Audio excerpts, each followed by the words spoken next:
Hello everybody joining us either live or watching this video on YouTube after the event. My name is Timothy Gillis-Jones and I am a member of the ALIA VIC committee and for my sins the MC tonight or today. ALIA VIC would like to begin by acknowledging the traditional custodians of the lands on which we work and live. We pay our respects to elders past and present. Sovereignty has never been ceded, it always was and always will be Aboriginal land. We also acknowledge the First Nations people's rich history of knowledge keeping and knowledge management that is an inspiration to us all. So I'd like to thank everyone for joining us today for our spooky Readers Advisory session. Welcome to wherever you are joining us from. The session will run with a brief Readers Advisory resources suggestion from a number of committee members, which will be recorded. So if you're watching this on YouTube, hello, that's the bit you're seeing. Once we've done our official part of the event, we will move to a more informal chat and trading of suggestions, which will not be recorded. However, any great resources, of course, we're librarians, knowledge sharing is our thing. Any great resources will be in the information under the YouTube video.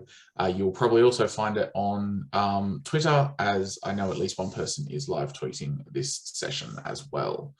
So some introductions. As I said, my name is Timothy. I am the treasurer of the ALIA VIC committee and I work in a public library as a manager. So my Readers Advisory suggestions are more focused on finding interesting new books for people who have read an author out or have found a new author and they're there going, well, what else can I read? Michael Barry normally does not look like that. He does have a normal face under there, but hello. Works in school libraries and so has some fantastic suggestions across a whole range of topics to share with us today. And James is one of the co-conveners of ALIA VIC, but is also part of the ALIA Graphic novels group, and is a very big fan of graphic novels and has a fantastic wealth of information on them, including some spectacular resources, or spooktacular, I should say, some spectacular resources for those of you who read graphic novels as well. And I might kick it off by starting us off with fantastic fiction. So my Readers Advisory suggestion is a website, fantasticfiction.com, and I will share my screen so that you can all see this wonderful website. So fantastic fiction is basically a bibliography of authors. So you can see here, there's a whole range of sort of the new books, and this is just their homepage here. But basically all you do is you can search for an author or a book or a series. And to use an example that I'm sure we're probably all well aware of, if I search under Martin, we should find George R.R. There he is. And so you can find the complete, anything he's written or written in as well. And so you can find the complete Song of Ice and Fire, or at least as much as he's written so far, available there so that you can make sure that you've read all of those books. So it's very easy to search for authors and it's very easy to find what you're looking for. It can come in very handy for those authors who have an extensive bibliography. So one of the examples I would like to use is the late, great Sir Terry Pratchett, who is best known for his Discworld series, which is at the end of it, 41-ish books long. This also highlights one of the, not weaknesses of fantastic fiction, but one of the oddities about it, which is that if an author does not delineate something specifically as a series, you will only see it in print order, in publication date order. So the Discworld series particularly has a number of sub-series within it, and there are debates that run in the Terry Pratchett fandom and the Discworld fandom of the correct and proper reading order. So C.S. Lewis would be another one I know where there are debates about the correct order in which to read the books, where the publication date or chronological date within the novels, etc. So this won't highlight that. But where it is very useful is highlighting multiple series by the same author, such as Michael Connolly. So you may know Michael Connolly, particularly if you've worked in public libraries, from the Harry Bosch series, which is the main series that he writes in.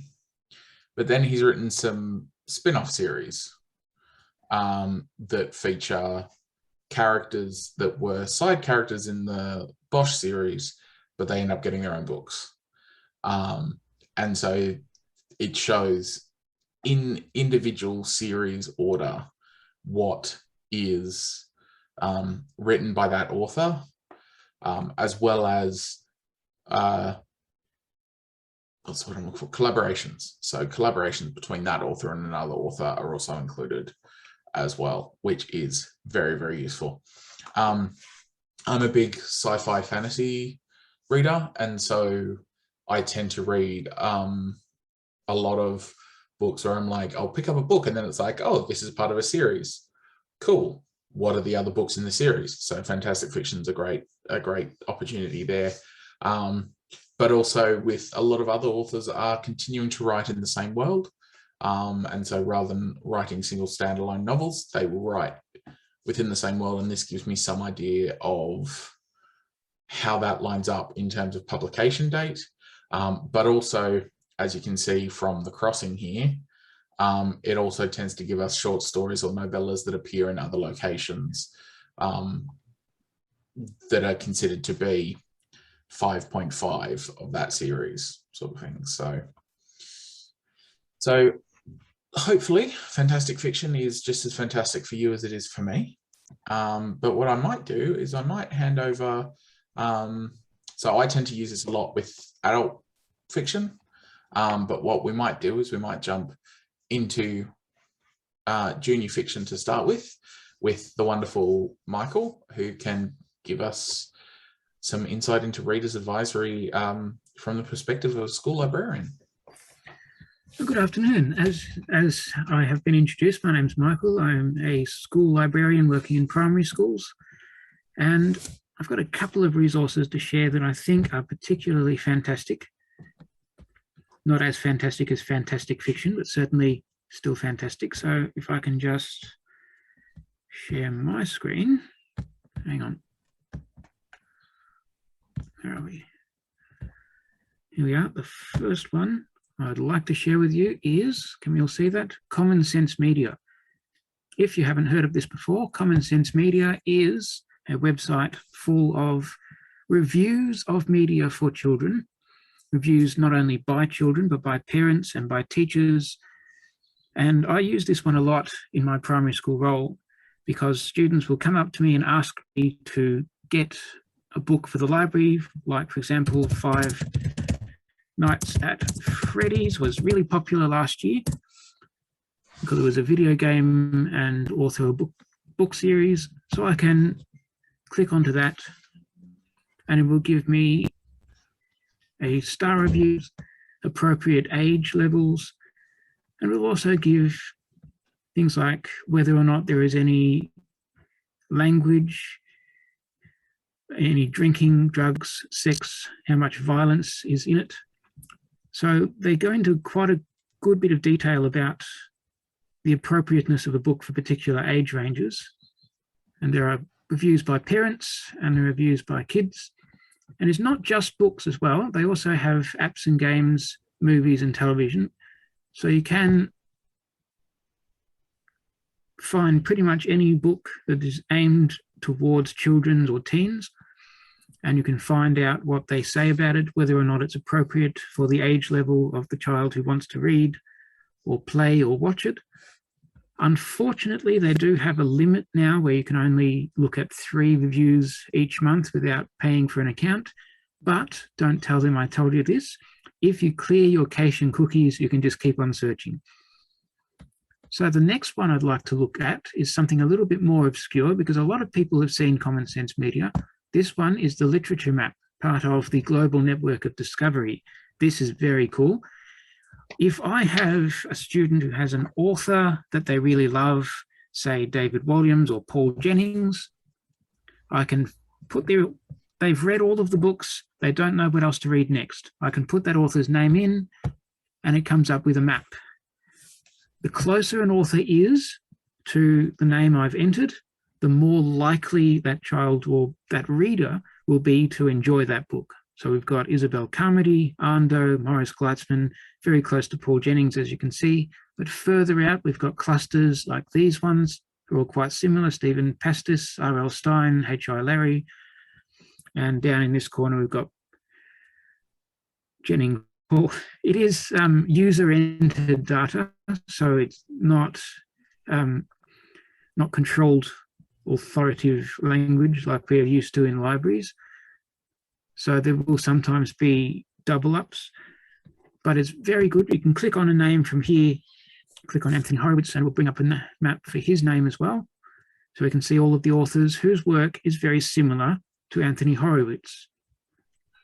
And you can see there's about 3 or 4 different names that are the same author, because it is entered in by the users rather than by librarians using authority files. But it is still a very useful function.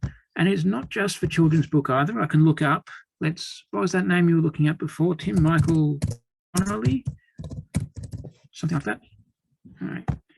Okay, I should know how to spell that. Michael Connolly. So I can look him up. And here are all the authors whose work is very similar to Michael Connolly. So I'd expect to see Ian Rankin there and Ken Follett, but there's also a few names there that I'm not familiar with. There's David Baldacci, I know him. So I can click on his name and it will bring up a visual map of authors similar to him, like Lee Child. There's Michael Connolly again. And you can use this map to explore different authors and discover new authors and their work. So it's a very cool, very interesting little program.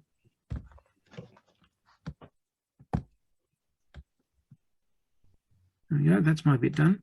So I'll hand you over to James now for something a bit different. Hi, thanks, Michael. So as Tim mentioned, I'm part of, as well as being one of the co-conveners for ALIA VIC, I'm part of ALIA Graphic Novels and Comics. And I have some graphic novels and comics related resources. Can everyone see this? So this is the blog that ALIA Graphic Novels and Comics have put together to put information out.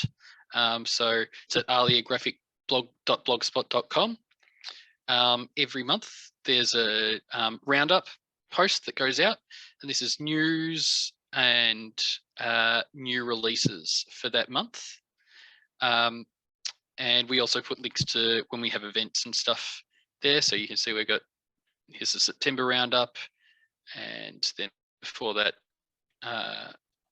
the August one going back. So there's lots of information, and as I said, each month there's what's been coming out. So not just the news about the industry, but also new releases. So it's a really good one to follow to stay up to date. And if you're more interested in the listening rather than reading, we've got this also comes out as a podcast. So if it loads.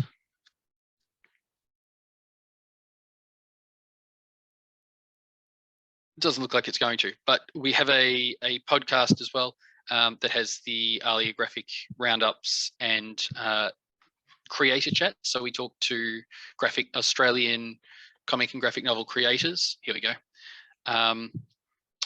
So this is the last one, was with Glom Press, which is a comics publisher. There's the webinar that we did, Create a Chat with Charlotte Rose Hamlin. So she's done Opposite Land, a graphic novel in 2017, Create a Chat with Alyssa. So yeah, lots of really good information there. Also want to point your attention to the Australian Comics and Graphic Novels database, so ozcomicsdb.com.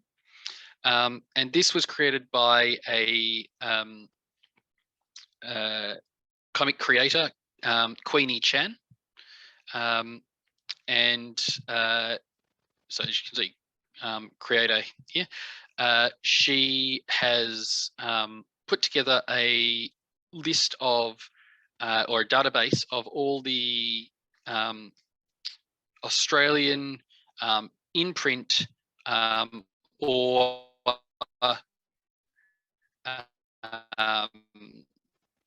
sometimes web, but I'm not 100% sure.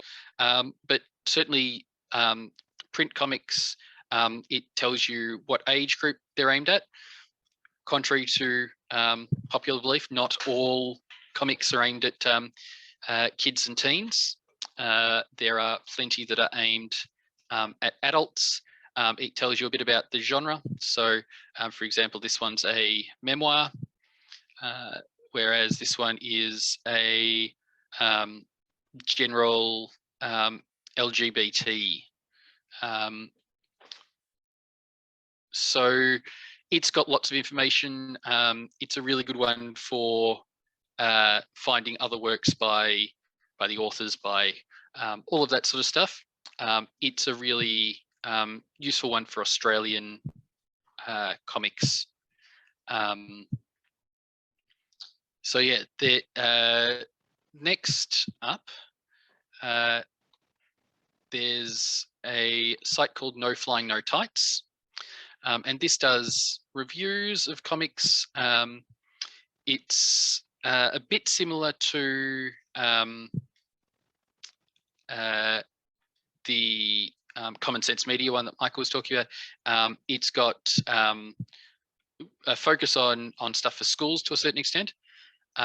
This is created by or managed by librarians. So it's a really good resource for things like that. So, and as you can see here, the school titles, this is stuff that's that schools have been interested in, that schools are wanting to be involved with. I'm not sure what's happening with the thing at the moment. That's not how it usually comes up. So they might be having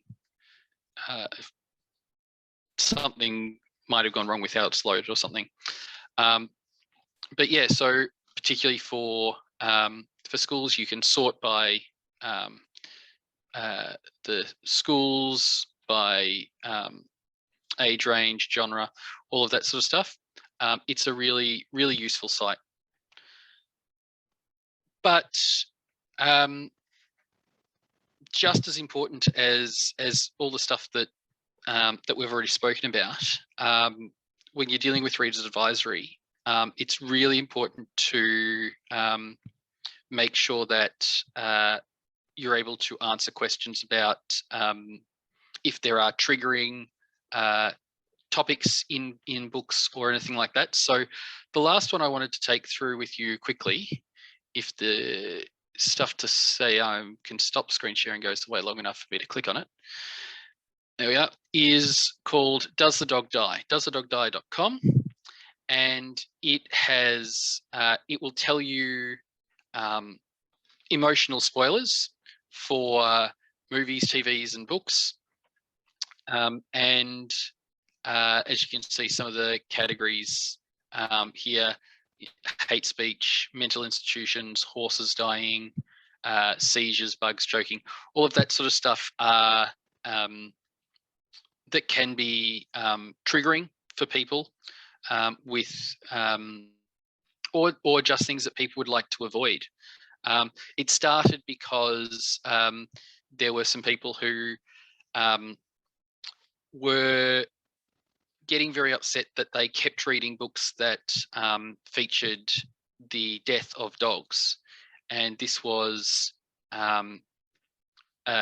uncomfortable for them. They didn't enjoy it, so they wanted to make sure that other people who felt the same way were not similarly affected, and it has grown from there, as it says, 80+ categories across a whole range of things: addiction, cannibalism, eye mutilation, yeah, whole range.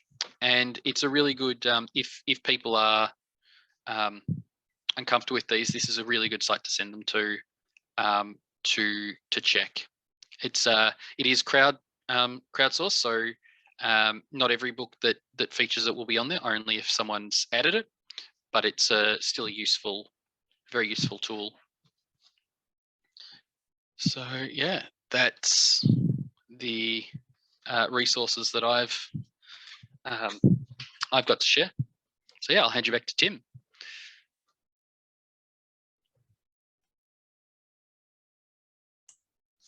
It's not a Zoom event unless someone forgets they're on mute. Thank you, James and Michael, for sharing your resources. And thank you if you're joining us after the fact on our YouTube channel. I will just say you can, of course, follow us on Twitter at ALIA VIC. We have a Discord, we have the YouTube channel where we regularly upload if we run events like this and we're recording them. And we have a number of events coming up in 2022, part 2 and potentially part 3 of our do we really need this panels. Part 1 should also be on the YouTube, so feel free to check that out.